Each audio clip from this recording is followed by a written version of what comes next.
Hi friends, Karimpanakkunnu എന്ന നോവലിൻ്റെ 7ാമത്തെ part പറയുന്നതാണ് ഈ വീഡിയോ. ഇതൊരു ഹൊറർ ത്രില്ലർ നോവലാണ്. നിങ്ങൾക്ക് ഇതുപോലുള്ള കഥകൾ കേൾക്കാൻ ഇഷ്ടമാണെങ്കിൽ ഉടൻ തന്നെ ഞങ്ങളുടെ ചാനൽ സബ്സ്ക്രൈബ് ചെയ്യുക. ഞങ്ങളിടുന്ന വീഡിയോസ് നോട്ടിഫിക്കേഷനായി വരാൻ അടുത്തുള്ള ബെൽ ബട്ടൺ കൂടി അമർത്തുക. അപ്പോൾ നമുക്ക് നോവലിലേക്ക് കടക്കാം. എഴുതിയത് ഉണ്ണികൃഷ്ണൻ വാരപ്പെട്ടി. കരിമ്പനക്കുന്ന്. ഇവർ മാത്രം കണ്ടിട്ടില്ലാത്ത അയാൾ ആരാണ്? Totally confusion. സൈമൺ തന്റെ മുഷ്ടി ചുരുട്ടി സ്വയം കാലിലൊന്ന് ഇടിച്ചുകൊണ്ട് ദേഷ്യം നിയന്ത്രിച്ചു. കുട്ടികളെ, നിങ്ങൾ പറയുന്നു 4 പേരെ ജീപ്പിൽ യാത്രയിൽ ഉണ്ടായിരുന്നുള്ളൂ എന്ന്. പക്ഷേ ജീപ്പ് ഡ്രൈവർ പറയുന്നു നിങ്ങൾ 5 പേർ ഉണ്ടായിരുന്നു എന്ന്. അതുമാത്രമല്ല, നിങ്ങൾ അവരെ ആക്രമിച്ചത് കൊണ്ടാണ് അവർ ജീവനും കൊണ്ടോടി പോലീസ് സ്റ്റേഷനിൽ വന്നതെന്നും പറയുന്നു. അതും പോരാതെ നിങ്ങളെ വേറെ ഒരു ജീപ്പിൽ സ്റ്റേഷനിൽ കൊണ്ടുവന്ന ഒരാൾ കൂടി അവിടെ നിൽക്കുന്നുണ്ട്. ഇനി ഈ കാര്യത്തിൽ പോലീസ് എന്ത് വേണം? സൈമൺ അവരെ മാറി മാറി നോക്കിക്കൊണ്ട് ചോദിച്ചു. ചന്ദ്രൻ സുറുമിയെ നോക്കിക്കൊണ്ട് പറഞ്ഞു, സത്യം പറയണം, എന്താ അവിടെ സംഭവിച്ചത്? ഇനി നാളെ നിങ്ങൾ മറ്റൊരു പരാതിയായി വന്നാൽ ഞങ്ങളാണ് ബുദ്ധിമുട്ട്. അതുകൊണ്ട് ചോദിക്കുന്നതാണ്. പെട്ടെന്നായിരുന്നു ആതിര സുറുമിയെ മാറ്റി നിർത്തിക്കൊണ്ട് മുന്നോട്ട് വന്നത്. അവളുടെ മുഖം മാറിയിരുന്നു. സാറേ, ഞങ്ങൾ പറഞ്ഞല്ലോ കാര്യങ്ങളെല്ലാം. ജീപ്പ് കേടായി, അതുകൊണ്ട് ഞങ്ങൾ തിരിച്ചു പോന്നു. അല്ലാതെ അവർ പറഞ്ഞ പോലെ അവരെ ഞങ്ങൾ ആക്രമിച്ചിട്ടില്ല. അത്രയും വലിയ ആൾക്കാരെ ഈ ഞങ്ങൾ ആക്രമിച്ചു എന്നൊക്കെ വന്ന് പറഞ്ഞാൽ സാമാന്യ ബോധമുള്ളവർ വിശ്വസിക്കുമോ? അതോ അവരുടെ ദേഹത്ത് വല്ല മുറിവോ മറ്റോ ഉണ്ടോ പറയണം. ആതിര പറയുന്നത് കേട്ടപ്പോൾ സുറുമിയും ഐശ്വര്യയും അവളെ അത്ഭുതത്തോടെ നോക്കി. പേടിച്ച് പുറകെ നിന്നവളാണ്. എത്ര പെട്ടെന്നാണ് സ്വഭാവം മാറിയത്? സൈമൺ ചന്ദ്രനെ നോക്കിക്കൊണ്ട് ചോദിച്ചു. എടോ, അവർക്ക് മുറിവുകളോ മറ്റോ ഉണ്ടോ? വെറുതെ പറഞ്ഞാൽ പോരല്ലോ. ചന്ദ്രൻ ഒന്ന് ആലോചിച്ചുകൊണ്ട് പറഞ്ഞു, ഇല്ല സർ, മുറിവൊന്നും തന്നെ ഇല്ല. പക്ഷേ മുഖം പേടിച്ച അവസ്ഥയിലായിരുന്നു. അവർ കള്ളം പറയുന്നു എന്ന് തോന്നിയില്ല. സൈമൺ കുറച്ചു സമയം കൂടി അങ്ങനെ ആലോചിച്ചു നിന്നു. എന്തായാലും അവർക്ക് പരാതിയില്ല എന്ന് പറഞ്ഞു കഴിഞ്ഞു. ഇനി നിങ്ങൾക്ക് വല്ല പരാതിയും ഉണ്ടേൽ ഇപ്പൊ പറയണം. ഇനി കുറച്ചു ദിവസം കഴിഞ്ഞ് മീഡിയ വഴി പുതിയ കഥയുണ്ടാക്കരുത്. സൈമൺ അവരെ നോക്കിക്കൊണ്ട് ചോദിച്ചു. എന്താ നിങ്ങളുടെ അഭിപ്രായം? ആതിര അയാളെ സൂക്ഷിച്ചു നോക്കിക്കൊണ്ട് പറഞ്ഞു, ഞങ്ങൾക്ക് പരാതിയൊന്നുമില്ല സാർ. ഉണ്ടെങ്കിൽ ഞങ്ങൾ നേരെ സ്റ്റേഷനിൽ വന്നേനെ, അല്ലെങ്കിൽ ഇവിടെ മേട്രനോട് പറഞ്ഞേനെ. എന്തായാലും ഞങ്ങളുടെ ട്രിപ്പ് മുടങ്ങി, അത് തന്നെയാണ് കുറച്ച് വിഷമം. സൈമൺ അവരെ നോക്കി ചിരിച്ചുകൊണ്ട് പറഞ്ഞു, ഓക്കെ, എങ്കിൽ കുഴപ്പമില്ല, നിങ്ങൾക്ക് പോകാം. ആതിര അത് കേട്ടപ്പോൾ തിരിഞ്ഞു നടന്നു. അവളുടെ പിറകെ തന്നെ സുറുമിയും ഐശ്വര്യയും. അവർ പോകുന്നത് നോക്കി നിന്ന സൈമൺ പറഞ്ഞു, എനിക്കെവിടെയോ ഒരു കല്ലുകടി തോന്നുന്നു, എന്തോ ഒരു പുകമറ പോലെ. അത് കേട്ടപ്പോൾ ചന്ദ്രൻ പറഞ്ഞു, എന്റെ സാറേ, എല്ലാം വിട്ടേക്ക്. തൽക്കാലം നമുക്ക് തലവേദന ആയില്ലല്ലോ, അത് തന്നെ സമാധാനം. സ്റ്റേഷനിൽ ചെന്ന് അവരെ കൂടി പറഞ്ഞു വിട്ടേക്കാം. സൈമൺ ഒന്ന് മൂളിക്കൊണ്ട് തിരിഞ്ഞു നടന്നു. മേരിയോട് യാത്ര ചോദിച്ചുകൊണ്ട് ചന്ദ്രൻ ബുള്ളറ്റിന്റെ അടുത്തേക്ക് നടന്നു. അവിടെ നിന്ന് തിരിച്ചു പോകുന്ന വഴി സൈമൺ പറഞ്ഞു, എടോ, ആ കരിമനക്കുന്ന് വരെ ഒന്ന് പോയാലോ നമുക്ക്? തനിക്ക് പേടിയുണ്ടോ? പേടിയൊന്നുമില്ല സാർ, നാളെ വേണമെങ്കിൽ പോകാം. സമയം 6 മണിയാകുന്നു. എന്റെ ഡ്യൂട്ടി തീരാൻ പോകുകയാണ്. ഒരു റിസപ്ഷൻ കൂടാനുണ്ട്. വീട്ടിൽ ഭാര്യയും പിള്ളേരും ഞാൻ ചെല്ലുന്നത് നോക്കിയിരിക്കും. സൈമൺ അത് കേട്ടപ്പോൾ ഒന്ന് ചിരിച്ചുകൊണ്ട് പറഞ്ഞു, ഓ, അങ്ങനെ കാര്യമുണ്ടല്ലേ, കുഴപ്പമില്ല, നമുക്ക് പിന്നൊരു ദിവസം വരാം. ബുള്ളറ്റ് കട്ടപ്പന സിറ്റി കഴിഞ്ഞ് പോലീസ് സ്റ്റേഷനിലെത്തി. ബുള്ളറ്റിൽ നിന്നിറങ്ങി സൈമൺ സ്റ്റേഷന്റെ അകത്തേക്ക് കയറി. കുറച്ചു മാറി ബെഞ്ചിലിരിക്കുന്ന ജോണിയെയും മറ്റുള്ളവരെയും കൈകാട്ടി വിളിച്ചുകൊണ്ട് തന്റെ ഓഫീസ് റൂമിലേക്ക് കയറി. ജോണിയും കൂടെ ഉള്ളവരും എസ്ഐയുടെ റൂമിലേക്ക് ചെന്നു. അപ്പോഴേക്കും ചന്ദ്രനും അങ്ങോട്ട് വന്നു.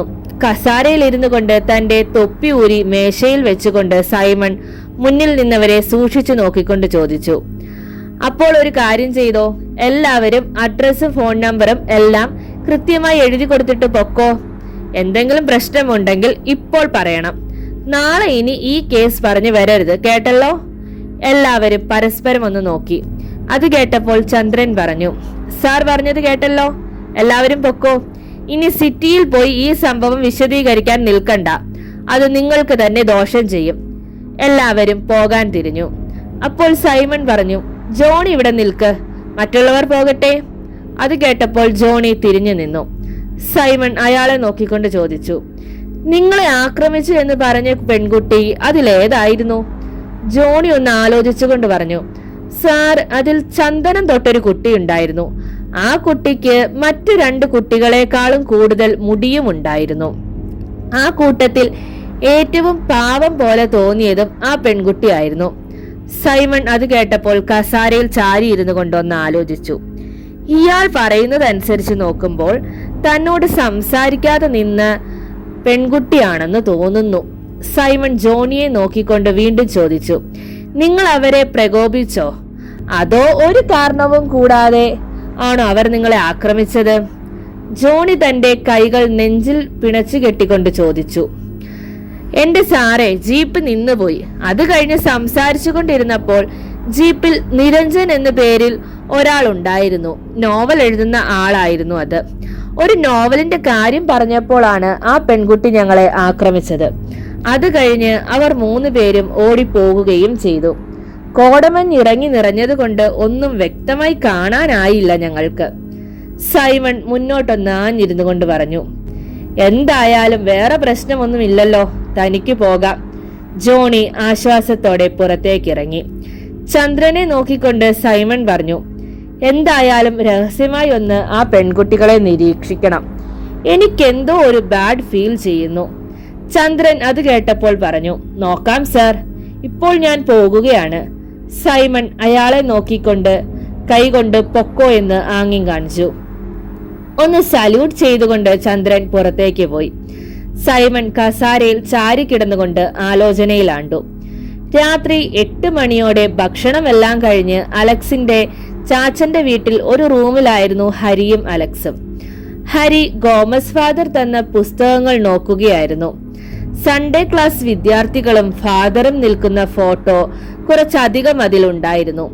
എല്ലാം സൂക്ഷ്മമായി നോക്കിക്കൊണ്ട് ഹരി അലക്സിനോട് പറഞ്ഞു, മരിച്ചുപോയ വർഗീസ് ഫാദർ എല്ലാവർക്കും ഇഷ്ടമുള്ളൊരു വൈദികനായിരുന്നു അല്ലേ? നോക്ക്, അദ്ദേഹം എത്രമാത്രം കുട്ടികൾക്കാണ് സഹായം ചെയ്തുകൊണ്ടിരുന്നത്. അലക്സ് ആ പുസ്തകം നോക്കിക്കൊണ്ട് പറഞ്ഞു, ആളൊരു നല്ല മനുഷ്യസ്നേഹി കൂടി ആയിരുന്നു. ഇടവകയിലെ കുട്ടികളെ മാത്രമല്ല അദ്ദേഹം സഹായിച്ചിട്ടുള്ളത്, മറ്റു മതത്തിൽപ്പെട്ടവരും ഉണ്ടായിരുന്നു എന്ന് തോന്നുന്നു. നോക്ക്, ഒരു തട്ടമിട്ട പെൺകുട്ടി കൂടി ആ ഗ്രൂപ്പ് ഫോട്ടോയിൽ ഉണ്ട്. ഹരി അത് കേട്ടപ്പോൾ ഒന്ന് ചിരിച്ചുകൊണ്ട് പറഞ്ഞു, അത് തന്നെയാണ് ഞാനും ശ്രദ്ധിച്ചത്. എന്തായാലും കൊള്ളാം, 25 വർഷം മുൻപായതുകൊണ്ട് കുഴപ്പമില്ല. ഈ കാലത്താണേൽ കുറച്ചു പേർ ഇതും പൊക്കി പിടിച്ചു വന്നേനെ. അലക്സ് ഹരിയെ നോക്കിക്കൊണ്ട് പറഞ്ഞു, എന്തായാലും മനുഷ്യരെ മനുഷ്യർ തന്നെയല്ലേ സഹായിക്കേണ്ടത്?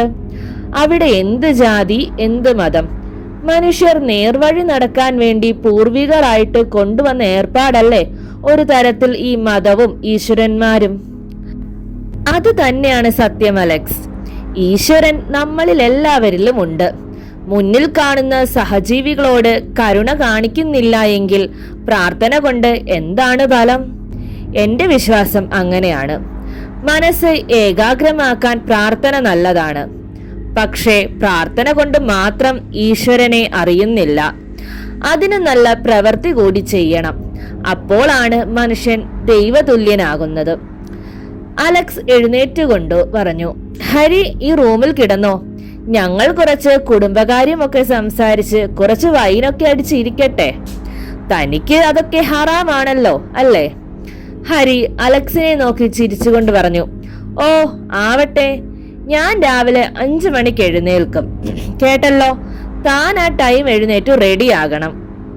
അലക്സ് തൊഴുതുകൊണ്ട് പറഞ്ഞു, ഓ അങ്ങനെ ആവട്ടെ തിരുമേനി. വാതിലടച്ചുകൊണ്ട് അലക്സ് അവിടെ നിന്നിറങ്ങി. ഹരി ഒരു ചിരിയോടെ വീണ്ടും അടുത്ത പുസ്തകം എടുത്ത് നോക്കാൻ തുടങ്ങി. രാത്രി 10 മണി. ജോണി സിറ്റിയിൽ നിന്ന് കുറച്ച് പലചരക്ക് വാങ്ങി ജീപ്പിൽ വീട്ടിലേക്ക് പോകുകയായിരുന്നു.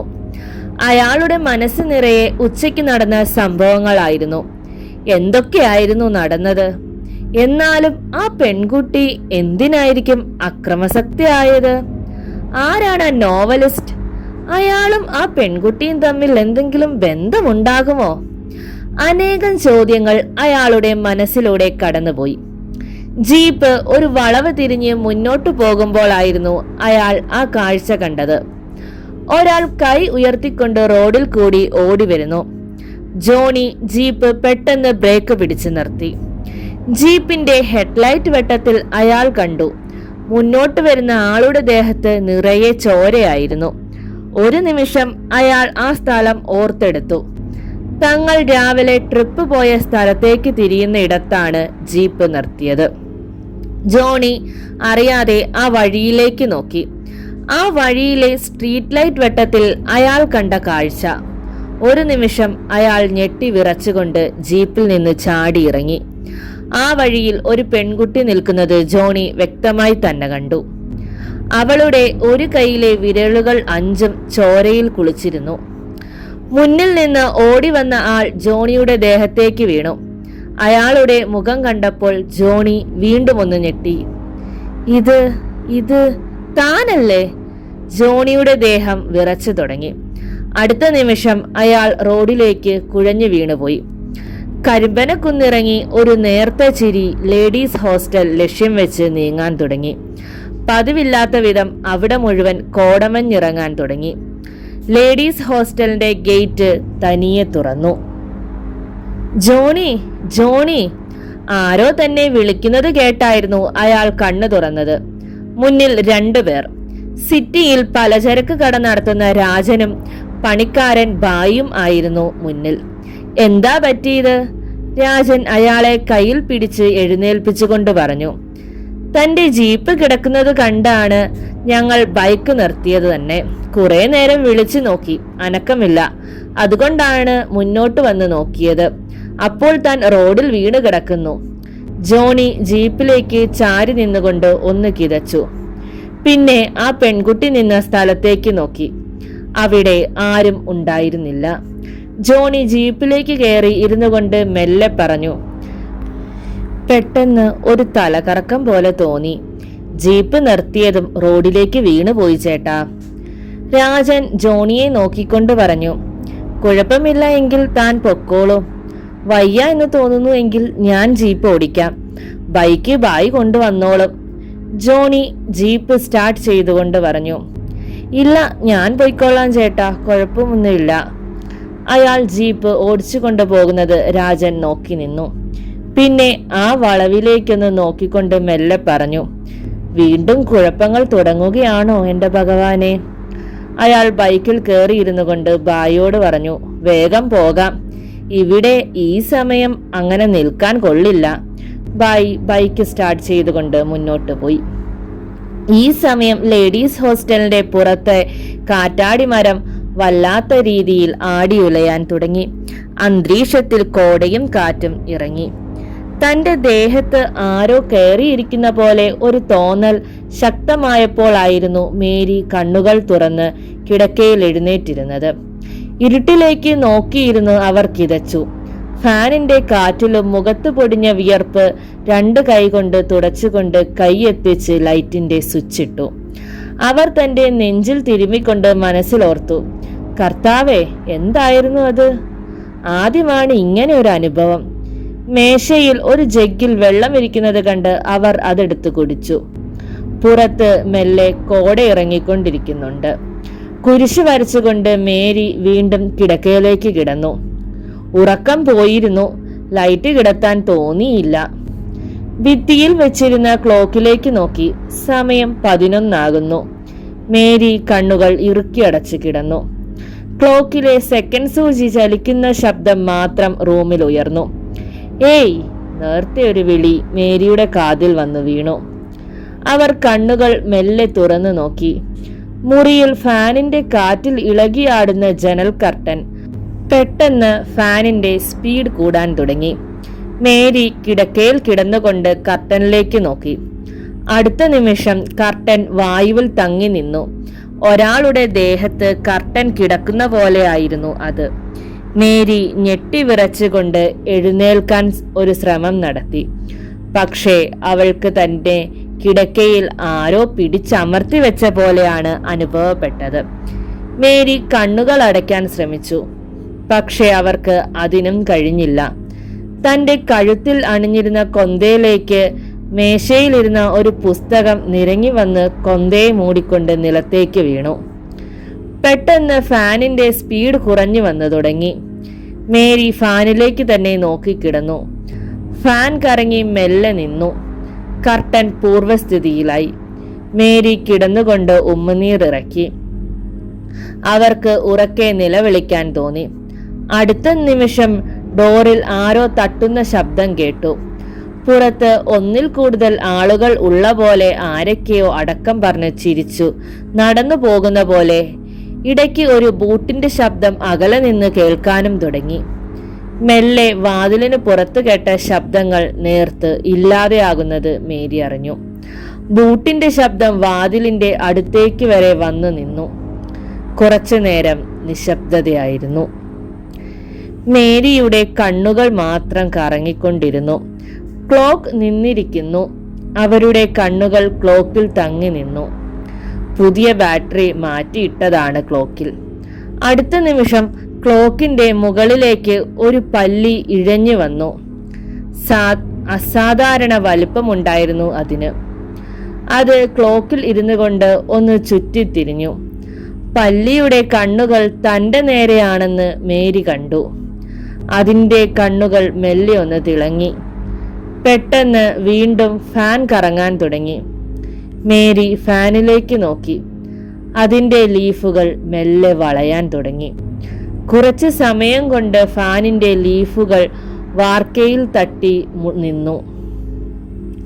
മുറിയിലെ ലൈറ്റ് ഒന്ന് മിന്നിത്തുടങ്ങി. അടുത്ത നിമിഷം വാതിലിൽ വീണ്ടും മുട്ടുന്ന ശബ്ദമുയർന്നു. വാതിലിന്റെ വിജാഗിരി ഇളകുന്ന പോലെ മേരിക്ക് തോന്നി. കിടക്കയിലൊന്ന് ചലിക്കാൻ പോലും ആകാതെ അവർ കിടന്നു. കണ്ണുകൾ നിറഞ്ഞൊഴുകിക്കൊണ്ടിരുന്നു. അടുത്ത നിമിഷം കാതു തുളയ്ക്കുന്ന ശബ്ദത്തിൽ ഒരു കരച്ചിലുയർന്നു. പുറത്തുനിന്ന് അതിശക്തമായി കാറ്റ് വീശാൻ തുടങ്ങി. ആരോ എടുത്ത് എറിയുന്ന പോലെ മേരി കിടക്കയിൽ നിന്ന് നിലത്തേക്ക് വീണു. നിലത്തേക്ക് കമഴ്ന്നു വീണ മേരിയുടെ പുറത്ത് ഒരു ഭാരം അമരുന്ന പോലെ അവർക്ക് തോന്നി. റൂമിലെ ജനലുകളുടെ കൊളുത്തുകൾ എല്ലാം ഒരുമിച്ച് തുറന്നു. അതിശക്തമായ കാറ്റും കോടയും മുറിയിലേക്ക് അടിച്ചു കയറി. മേരി സർവശക്തിയും എടുത്ത് നിലത്തുനിന്ന് എണ്ണീറ്റു. മുറിക്കുള്ളിലെ കാറ്റ് അവരെ ഭിത്തിയിൽ ചേർത്ത് നിർത്തി. രണ്ട് കൈകളും കുരിശിലെന്ന പോലെ ഭിത്തിയിൽ ചേർക്കപ്പെട്ടു. പുറത്തുനിന്ന് ആരുടെയോ കരച്ചിൽ വീണ്ടും ഉയർന്നു. അടുത്ത നിമിഷം തുറന്നു കിടന്ന ജനലിന്റെ അഴികളിൽ രണ്ട് കൈവിരലുകൾ ചുറ്റിപ്പിടിച്ചു. മേരി ഞെട്ടിവിറച്ചുകൊണ്ട് ജനലിലേക്ക് തന്നെ നോക്കിക്കൊണ്ടിരുന്നു. ആരോ പുറത്തുണ്ട്. ജനലിന്റെ അഴിയിൽ പിടിച്ചുകൊണ്ട് ഒരു തല ഇരുട്ടിൽ നിന്ന് ഉയർന്നു വരാൻ തുടങ്ങി. മേരിക്ക് പേടി കൊണ്ട് തന്റെ ഹൃദയം പൊട്ടി പുറത്തു വരുന്ന പോലെ അനുഭവപ്പെട്ടു. ജനലിൽ പിടിച്ചുകൊണ്ട് ഉയർന്നു വന്ന ആ രൂപത്തിന്റെ മുഖം കണ്ട മേരി അലറി വിളിച്ചു. അടുത്ത നിമിഷം മുറിയിലെ ലൈറ്റ് പൊട്ടിത്തെറിച്ചു. മേരിയുടെ നിലവിളി ഇടയ്ക്ക് വെച്ച് മുറിഞ്ഞു. മേരിയുടെ നേരെ ജനൽ വഴി ആ രൂപം കടന്നു വന്നു. മുറിയിൽ കുന്തിരിക്കത്തിന്റെ ഗന്ധം ഉയരാൻ തുടങ്ങി. വായുവിൽ എന്തോ പുളയുന്ന ശബ്ദം ഉയർന്നു.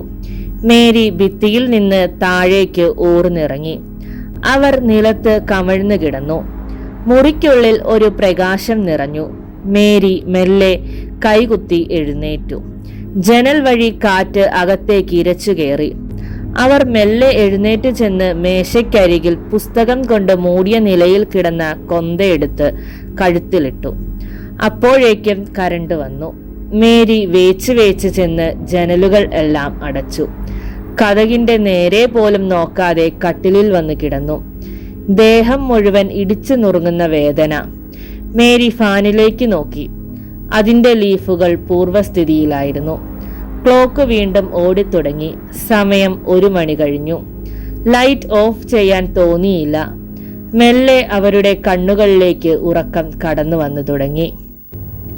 കോട്ടയം മേരിമാതാ പള്ളിയോട് ചേർന്നുള്ള മുറിയിൽ കട്ടിലിൽ ഇരുന്ന് കൊന്ത ചൊല്ലുകയായിരുന്നു ഫാദർ തോമസ്. അദ്ദേഹത്തിന്റെ കൈകൾ വിറച്ചുകൊണ്ട്, എന്റെ മാതാവേ, ഇനി വരാൻ പോകുന്ന ദുരന്തങ്ങൾ അതിജീവിക്കാൻ അവർക്ക് ശക്തി കൊടുക്കണേ. തോമസ് ഫാദർ കണ്ണുകൾ തുറന്നു. ചുവരിലെ ക്രൂശിത രൂപത്തെ നോക്കിക്കൊണ്ട് അദ്ദേഹം മെല്ലെ പറഞ്ഞു, ഒരാളെ രക്ഷിക്കാൻ കഴിഞ്ഞു. പക്ഷെ എത്ര നാൾ എനിക്ക് അവളെ തടയാൻ കഴിയും? നിന്റെ തീരുമാനമെന്തോ അത് നടക്കട്ടെ. അദ്ദേഹം വീണ്ടും കണ്ണുകൾ അടച്ചു. ഇതേ സമയം നല്ല ഉറക്കത്തിലായിരുന്ന ഹരിനാരായണൻ ഒരു സ്വപ്നം കാണുകയായിരുന്നു. താനും അലക്സും ഒരു കുന്നിന്റെ അടിവാരത്ത് നിൽക്കുകയാണ്. പെട്ടെന്നായിരുന്നു കുന്നിന്റെ മുകളിൽ നിന്ന് ഒരു പെൺകുട്ടിയുടെ കരച്ചിൽ കേൾക്കുന്നത്. അതോടെ കുന്നിന്റെ മുകളിലേക്ക് കയറി ചെന്നപ്പോൾ കണ്ട കാഴ്ച, ഒരു പെൺകുട്ടി സ്വന്തം കൈ കടിച്ചു മുറിക്കുന്നു. പിന്നെ ആ രക്തം മണ്ണിലേക്ക് ഒഴുക്കിക്കൊണ്ട് അലറി വിളിക്കുന്നു. അടുത്ത നിമിഷം ആ പെൺകുട്ടി അവരുടെ നേരെ തിരിഞ്ഞു. വല്ലാത്തൊരു ചിരി അവളിൽ നിന്നുണ്ടായി. ഹരി ആ പെൺകുട്ടിയുടെ മുഖം കണ്ടപ്പോൾ എവിടെയോ കണ്ട പോലെ ഓർത്തു. പെട്ടെന്ന് നെഞ്ചിലേക്ക് എന്തോ വന്നു വീണു. ഹരി ഉറക്കത്തിൽ നിന്ന് ചാടി എഴുന്നേറ്റു. ഇരുട്ടിൽ രണ്ട് കണ്ണുകൾ പോലെ എന്തോ തിളങ്ങുന്നു. ഹരി തലഭാഗത്ത് വെച്ചിരുന്ന തന്റെ ചെറിയ ടോർച്ച് എടുത്ത് തെളിച്ചു.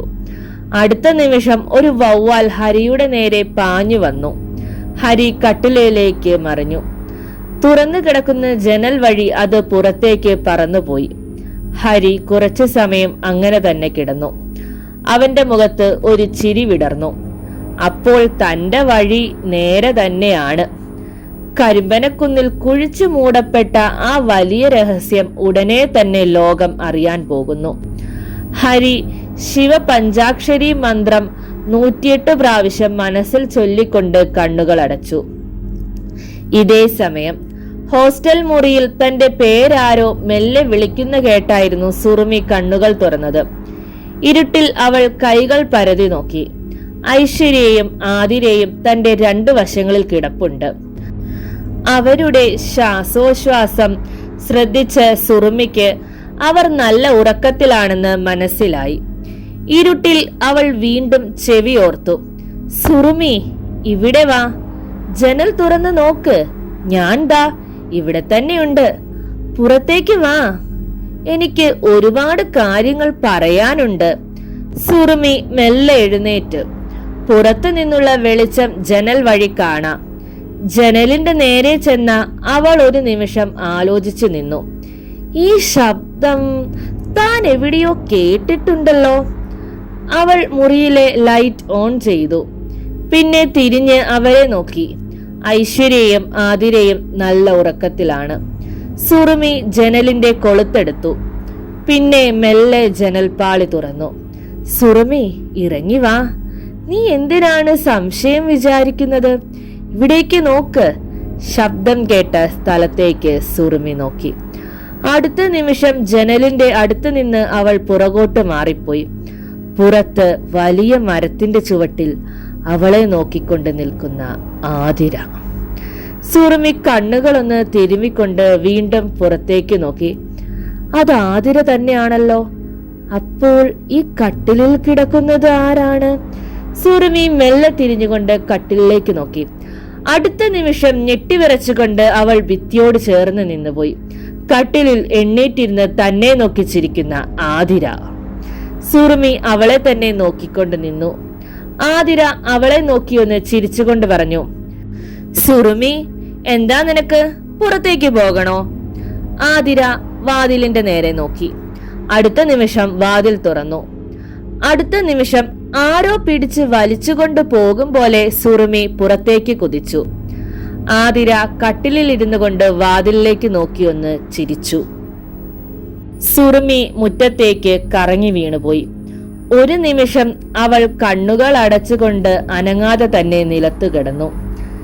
സുറുമി മെല്ലെ കണ്ണു തുറന്നുകൊണ്ട് ചുറ്റുമൊന്ന് നോക്കി. വലിയ ഹാലജൻ ബൾബിന്റെ വെട്ടത്തിൽ ആരെയും അവിടെ കണ്ടില്ല. ദേഹത്ത് പറ്റിയ മണ്ണ് തുടച്ചു കളഞ്ഞുകൊണ്ട് അവൾ എഴുന്നേറ്റു. സുറുമി, ഞാൻ ഇവിടെയാണ്, ഇങ്ങോട്ട് നോക്ക്. ഒരു ശബ്ദം പുറകിൽ നിന്നുയർന്നു. അവൾ മെല്ലെ തിരിഞ്ഞു നോക്കി. പുറകിൽ ഒരു പെൺകുട്ടി നിൽക്കുന്നുണ്ട്. എന്താ, എന്നെ അറിയില്ലേ താൻ? ഒന്ന് ഓർത്തു നോക്ക്, അപ്പോൾ മനസ്സിലാകും, ആ പെൺകുട്ടി പറഞ്ഞു. സുറുമി അവളെ സൂക്ഷിച്ചു നോക്കി. അടുത്ത നിമിഷം അവൾ ഒന്ന് ഞെട്ടി. ഇത് ഐശ്വര്യല്ലേ? അതെ, അവൾ തന്നെ. ഐശ്വര്യ, നീ എന്താ ഇവിടെ നിൽക്കുന്നത്? നമ്മുടെ ആതിരയ്ക്ക് എന്തോ സംഭവിച്ചു എന്ന് തോന്നുന്നു. അത് കേട്ടപ്പോൾ സുറുമിയെ നോക്കിക്കൊണ്ട് ഐശ്വര്യ മെല്ലെ പുറകോട്ട് നടക്കാൻ തുടങ്ങി. സുറുമി അവളെ പിന്തുടർന്നു. കുറച്ചു കഴിഞ്ഞ് ഐശ്വര്യ അവിടെ നിന്നുകൊണ്ട് സുറുമിയെ നോക്കിക്കൊണ്ട് പറഞ്ഞു, നോക്ക്, ഇവിടെയാണ് എന്റെ എല്ലാം. ഈ സ്ഥലം വിട്ടു ഞാൻ എങ്ങോട്ട് പോകും സുറുമി? അതുകൂടി എനിക്ക് പറഞ്ഞു തരൂ. സുറുമി അപ്പോഴാണ് ചുറ്റും നോക്കുന്നത്. അവർ നിൽക്കുന്നത് വലിയൊരു സെമിത്തേരിയിലായിരുന്നു. സുറുമിക്ക് അവിടെ നിന്ന് തിരിഞ്ഞോടണമെന്ന് ആഗ്രഹമുണ്ടായിരുന്നു. പക്ഷേ കാലുകൾ ഉറച്ച പോലെ ആയിരുന്നു.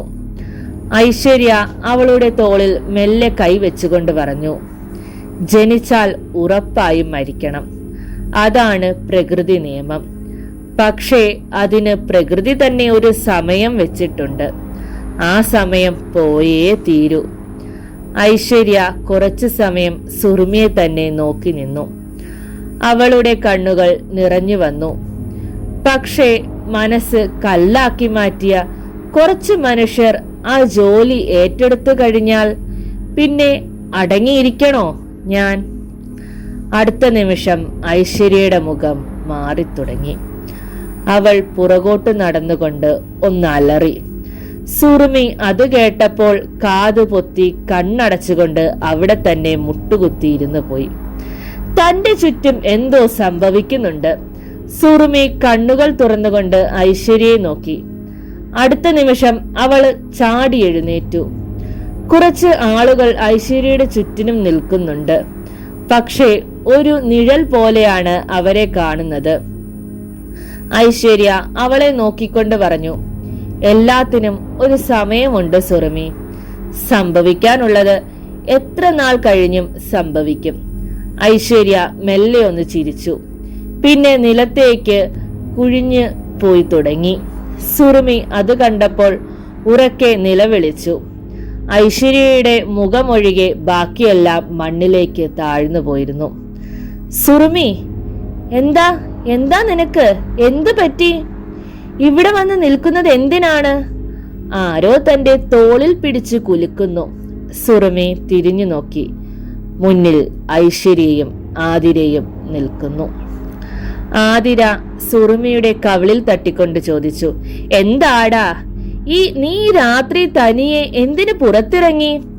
സുറുമി കണ്ണു തുടച്ചുകൊണ്ട് ചുറ്റും നോക്കി. താൻ നിൽക്കുന്നത് ഹോസ്റ്റലിന്റെ മുറ്റത്തിന്റെ നടുക്കാണ്. അപ്പോൾ സെമിത്തേരി എവിടെ? ഐശ്വര്യ എവിടെ? ഒന്നും മിണ്ടാതെ നിന്ന് സുറുമിയെ അവർ പിടിച്ച് ഹോസ്റ്റലിന്റെ അകത്തേക്ക് കൊണ്ടുപോയി. റൂമിലെത്തിയപ്പോൾ ഒരു തോർത്തെടുത്ത് സുറുമിയുടെ മുഖവും കഴുത്തും തുടച്ചുകൊണ്ട് ആതിര ചോദിച്ചു, എന്താടാ നിനക്ക്? ഞാൻ ഇടയ്ക്ക് ഉണർന്നപ്പോൾ നീ ഇല്ല കട്ടിലിൽ. അപ്പോഴാണ് നിന്റെ കരച്ചിൽ പുറത്തു നിന്ന് കേട്ടത്. പിന്നെ ഒന്നും ആലോചിച്ച് നിന്നില്ല. ഐശ്വര്യയെയും വിളിച്ചുണർത്തി പുറത്തേക്ക് ഇറങ്ങി. അപ്പോഴാണ് നിന്നെ കാണുന്നത്. ആ കുന്നിന്റെ നേരെ നിന്ന് നീ ഉറക്കെ കരയുന്നത്. സുറുമി ഐശ്വര്യ കൊടുത്ത വെള്ളം ഒറ്റ വലിക്ക് കുടിച്ചുകൊണ്ട് ഒരു ദീർഘനിശ്വാസം എടുത്തു. ആതിരയെയും ഐശ്വര്യയെയും സുറുമിയുടെ രണ്ടു ഭാഗത്തും ഇരുന്നു കൊണ്ട് അവളുടെ കൈ പിടിച്ചുകൊണ്ട് ചോദിച്ചു, എന്താടി ഇതൊക്കെ? ശരിക്കും പേടിയാകുന്നുണ്ട്. സുറുമി അവരെ ചേർത്ത് പിടിച്ചുകൊണ്ട് പറഞ്ഞു, എന്തോ ഒന്ന് സംഭവിച്ചിട്ടുണ്ട്. അതിൽ നമുക്കുള്ള വേഷം എന്താണെന്നറിയണം. ഞാൻ നാളെ തന്നെ എൻ്റെ ഇക്കാക്കയെ വിളിക്കും. അവൻ വരട്ടെ, എങ്കിലേ എനിക്ക് മനസ്സമാധാനമുണ്ടാകൂ. സുറുമി താൻ പുറത്തു കണ്ട പെൺകുട്ടി ഐശ്വര്യയുടെ അതേ രൂപമാണെന്ന് പറഞ്ഞില്ല. സുറുമി അവരെ നോക്കിക്കൊണ്ട് പറഞ്ഞു, ഈ ഹോസ്റ്റൽ നമ്മളോട് എന്തോ പറയാൻ ആഗ്രഹിക്കുന്നു. അത് നമ്മൾ കേട്ടേ പറ്റൂ. സുറുമി പറയുന്നത് കേട്ടപ്പോൾ ആതിരയും ഐശ്വര്യയും പരസ്പരം നോക്കി. പിറ്റേന്ന് രാവിലെ തന്നെ ഹരിനാരായണനും അലക്സും കൂടി കോട്ടയത്തേക്ക് തിരിച്ചു. കാർ ഓടിച്ചുകൊണ്ടിരുന്നപ്പോൾ അലക്സ് ഹരിയെ ശ്രദ്ധിച്ചു. അവൻ എന്തോ ആലോചനയിലാണ്. എന്താ ഹരി ഇത്ര ആലോചന? ഞാൻ കുറച്ചായി ശ്രദ്ധിക്കുന്നു. അതിരാവിലെ പോകാമെന്ന് പറഞ്ഞു കിടന്ന നിന്നെ ഞാനാണ് വന്നുണർത്തിയത്. ഇപ്പോൾ സമയം 7 മണി കഴിഞ്ഞു. എന്താടാ കാര്യം? ഹരി അവനെ നോക്കിയൊന്ന് ചിരിച്ചു. പിന്നെ റോഡിലേക്ക് നോക്കിക്കൊണ്ട് പറഞ്ഞു, അലക്സ്, നിനക്ക് ഒരു പ്രശ്നമുണ്ട് എന്നറിഞ്ഞു തന്നെ വന്നതായിരുന്നു ഞാൻ. പക്ഷേ ഞാൻ കരുതിയ പോലെ അല്ല കാര്യങ്ങൾ. ഈ സംഭവത്തിൽ നിനക്കായിരുന്നില്ല കുഴപ്പം. നീ ഒരു വഴി കാണിച്ചു തന്ന ആൾ മാത്രമാണ്. എന്താടാ നീ എന്താ ഇങ്ങനെ പറയുന്നത്? എനിക്കുണ്ടായ അനുഭവം ഞാൻ നിന്നോട് പറഞ്ഞതല്ലേ.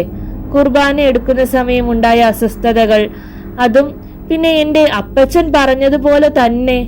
അതുകൊണ്ടാണ് ഞാൻ നിന്നെ വിളിച്ചത് തന്നെ. അലക്സേ, അതൊക്കെ ശരിയായിരിക്കും. പക്ഷേ നിന്നെ എന്റെ അടുത്ത് എത്തിക്കാനുള്ള ഒരു മാർഗമായി കൂടെ? അത് തന്നെയാണ് സംഭവിക്കുന്നതും. ഹരി അലക്സിന്റെ നേരെ നോക്കി പറഞ്ഞു. അലക്സ് കുറച്ചു സമയം ഒന്നും മിണ്ടിയില്ല. ഹരി അവന്റെ തോളിൽ കൈവച്ചുകൊണ്ട് പറഞ്ഞു, ഇന്നലെ എനിക്കൊരു അനുഭവം ഉണ്ടായി. തലേന്ന് സംഭവിച്ചതെല്ലാം ഹരി അലക്സിനോട് പറഞ്ഞു. എല്ലാം കേട്ടു കഴിഞ്ഞപ്പോൾ അലക്സ് കാർ നിർത്തി. എന്നിട്ട് ഹരിയെ നോക്കിക്കൊണ്ട് ചോദിച്ചു, അപ്പോൾ നിന്നോട് സംസാരിക്കാനാണോ ആ ആത്മാവ് ശ്രമിക്കുന്നത്? ആരാണ് ആ പെൺകുട്ടി? ഹരി റോഡിലേക്ക് നോക്കിക്കൊണ്ട് പറഞ്ഞു. അറിയില്ല, പക്ഷേ നമ്മൾ കൃത്യമായ റൂട്ടിൽ തന്നെയാണ്. നീ കാർ എടുക്കൂ. തോമസ് അച്ഛൻ നമ്മെ കാത്തിരിക്കുന്നുണ്ട്. അദ്ദേഹത്തിന് ലോകം വിട്ടു പോകണമെങ്കിൽ കുറച്ച് കാര്യങ്ങൾ കൂടി ചെയ്തു തീർക്കാനുണ്ട്. അലക്സ് കാർ വീണ്ടും മുന്നോട്ടെടുത്തുകൊണ്ട് പറഞ്ഞു. ഒന്നും വ്യക്തമാകുന്നില്ലല്ലോ ഹരി. എന്തായാലും നമ്മൾ ഇതിനൊരു പരിഹാരം കാണും. ഈ സമയം ലേഡീസ് ഹോസ്റ്റലിൽ മേരി വൈകിയായിരുന്നു എഴുന്നേറ്റത്. കട്ടിലിൽ കിടന്നുകൊണ്ട് തന്നെ അവർ കുരിശു വരച്ചുകൊണ്ട് എഴുന്നേറ്റു. ദേഹത്ത് മുഴുവൻ ഇടിച്ചു നുറുങ്ങുന്ന വേദന. കുറച്ചു സമയം കട്ടിലിൽ തന്നെ ഇരുന്നു കൊണ്ട് അവർ കണ്ണടച്ചുകൊണ്ട് ഓർത്തു. ഇന്നലെ നടന്നത് എന്തായിരുന്നു? ആ പെൺകുട്ടിയുടെ മുഖം ഇപ്പോൾ ഓർത്തെടുക്കാൻ പറ്റുന്നില്ല. മേരി എണ്ണീറ്റ് വാതിൽ തുറന്നു. പിന്നെ ഫാൻ നോക്കി. അതിന് കുഴപ്പമില്ല. ക്ലോക്കും ഓടുന്നുണ്ട്. വാഷ്റൂമിൽ പോയി ഒന്ന് ഫ്രഷ് ആയി വന്നു കഴിഞ്ഞു. അവർ കട്ടിലിൽ ഇരുന്നു കൊണ്ട് ഫോൺ എടുത്ത് ആരെയോ വിളിച്ചു. ഹലോ, മേരിയാണ്. ഇവിടെ എന്തോ കുഴപ്പമുണ്ട് എന്ന് തോന്നുന്നു. എനിക്ക് നല്ല ഭയം തോന്നുന്നുണ്ട്. എന്താ ചെയ്യുക? ഒന്ന് വരാൻ പറ്റുമോ ഇവിടേക്ക്? പെട്ടെന്ന് വാതിൽക്കൽ ഒരു കാൽപെരുമാറ്റം കേട്ടപ്പോൾ മേരി തിരിഞ്ഞു നോക്കി. അടുത്ത നിമിഷം ഒരു നിലവിളിയോടെ അവർ കട്ടിലിലേക്ക് തന്നെ മറിഞ്ഞു വീണുപോയി. കരിമ്പനക്കുന്ന് എന്ന നോവലിന്റെ ബാക്കി അടുത്ത ഭാഗത്തിൽ. അപ്പോൾ നിങ്ങൾക്ക് ഇതുപോലത്തുള്ള കഥകൾ ഇഷ്ടമാണെങ്കിൽ ഉടൻ തന്നെ ഞങ്ങളുടെ ചാനൽ സബ്സ്ക്രൈബ് ചെയ്യുക. ഞങ്ങളിടുന്ന വീഡിയോസ് നിങ്ങൾക്ക് നോട്ടിഫിക്കേഷനായി വരാൻ ആ ബെൽ ബട്ടൺ കൂടി അമർത്തുക. ലൈക്കും ഷെയറും ചെയ്ത് ഞങ്ങളെ സപ്പോർട്ട് ചെയ്യുക. നിങ്ങളുടെ അഭിപ്രായങ്ങൾ കമന്റായി രേഖപ്പെടുത്തുക. അപ്പോൾ നമുക്ക് കരിമ്പനക്കുന്ന് എന്ന നോവലിന്റെ ബാക്കി പാർട്ടുമായി അടുത്ത വീഡിയോയിൽ കാണാം. അതുവരെ ബൈ ബൈ.